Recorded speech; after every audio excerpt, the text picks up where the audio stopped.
हेमंत सोरेन की अर्जी पर आज सुप्रीम कोर्ट में सुनवाई होगी। ईडी की गिरफ्तारी के खिलाफ हेमंत सोरेन ने कोर्ट में अर्जी दी है। सोरेन ने अपनी गिरफ्तारी को गैर कानूनी बताते हुए ईडी पर सियासी मंशा से कार्रवाई करने का इल्जाम लगाया है। सोरेन ने पहले झारखंड हाईकोर्ट में अपनी गिरफ्तारी को चुनौती दी और उन्होंने अपने वकीलों के जरिए से हाईकोर्ट का रुख किया।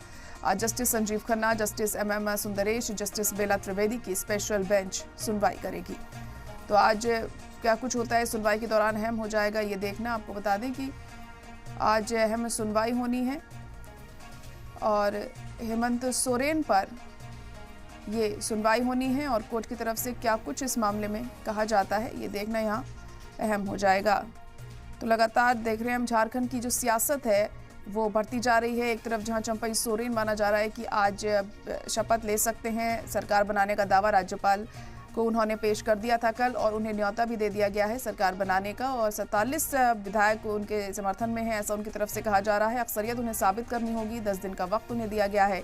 तो वहीं हेमंत सोरेन पर आज कोर्ट में सुनवाई भी होनी है। हेमंत सोरेन पर बीजेपी का हमला भी देखने को मिला। पूरा सोरेन परिवार भ्रष्टाचार में शामिल है, ये बीजेपी की तरफ से कहा जा रहा है। सोरेन ने घोटाले को प्रोत्साहन दिया, ये बीजेपी की तरफ से कहा गया।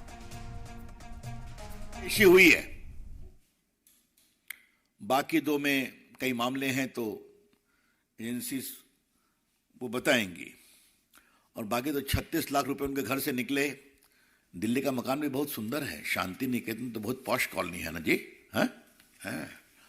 वहाँ एक BMW भी मिली है ना, हैं हैं, दो मिली है, क्या बात है। BMW बहुत सुंदर।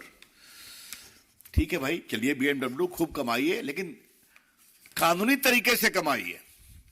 बेनामी में BMW पर चलिए और कार्रवाई नहीं होगी, कैसे होगा भाई।